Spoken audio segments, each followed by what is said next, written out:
تفسیر القرآن آج کا سبق سورۃ التوبہ آیت نمبر 34 سے 35 تک۔ اعوذ باللہ من الشیطان الرجیم، بسم اللہ الرحمن الرحیم۔ یا ایہا الذین آمنوا ان کثیرا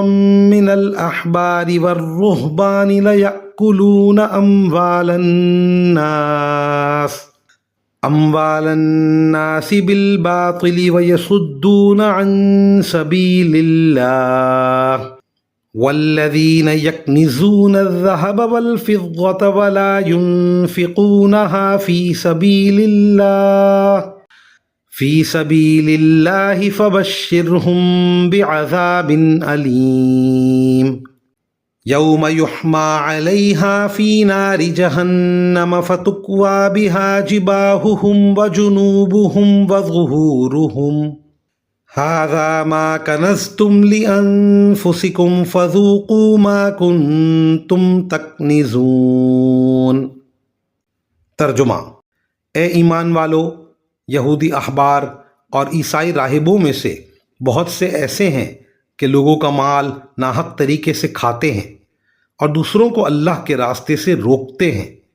اور جو لوگ سونے چاندی کو جمع کر کے رکھتے ہیں اور اس کو اللہ کے راستے میں خرچ نہیں کرتے، ان کو ایک دردناک عذاب کی خوشخبری سنا دو۔ جس دن اس دولت کو جہنم کی آگ میں تپایا جائے گا، پھر اس سے ان لوگوں کی پیشانیاں اور ان کی کروٹیں اور ان کی پیٹھیں داغی جائیں گی، اور کہا جائے گا کہ یہ ہے وہ خزانہ جو تم نے اپنے لیے جمع کیا تھا، اب چکھو اس خزانے کا مزہ جو تم جوڑ جوڑ کر رکھا کرتے تھے۔ ان آیات کی تفسیر میں مفسرین کرام فرماتے ہیں، لوگوں کا مال ناحق طریقے سے کھانے کی مختلف صورتیں ہو سکتی ہیں، لیکن ان علماء کے حوالے سے خاص طور پر جو بات کہی جا رہی ہے وہ یہ ہے کہ یہ لوگ رشوت لے کر لوگوں کی مرضی کے مطابق شریعت کو توڑ مروڑ ڈالتے ہیں اور اس طرح اللہ کے مقرر کیے ہوئے صحیح راستے سے لوگوں کو روک دیتے ہیں۔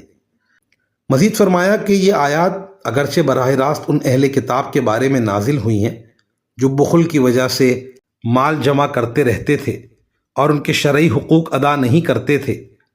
لیکن آیات کے الفاظ عام ہیں اور ان کا اطلاق ان مسلمانوں پر بھی ہوتا ہے جو مال و دولت اکٹھا کرتے چلے جائیں اور وہ حقوق ٹھیک ٹھیک ادا نہ کریں جو اللہ تعالیٰ نے ان کے مال پر عائد کی ہیں، جن میں سب سے اہم زکوٰۃ کی ادائیگی ہے۔ وآخر دعوانا ان الحمد للہ رب العالمین۔